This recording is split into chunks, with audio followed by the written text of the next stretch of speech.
Yan neme? Ay prikol oldu. Nuri aydıp bilmen kaldı işte. Men ne öyleyim deyip de. Ne bu situatsiya ne bir normal ne bilmedim.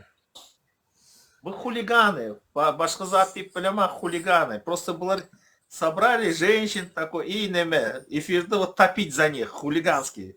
Otursanız bir 5 adam bile oturuyorsunuz, 3 adam bile oturuyorsunuz, 7 adam bile oturuyorsunuz. Ya ol bu adam bilen otur, iki adam bilen otur tapağı yok. Nuri gelip mena günahkar sen dağıttın, sen emmettin, eyleyen beyleyen.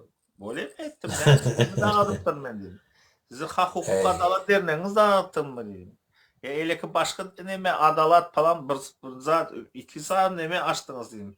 Onları dağıttım ben dedim. Ben sen Şoň üçin söýünüp başladı. Göpleşmem bilmeýärler, söýünüp başlaýarlar sırada. Ha. Urnan derneğim men taşlak kayttım mı dedim ben. Bana neme bildiriyen bu zatlar. Ben şöyle ayttım atkırıydı neme.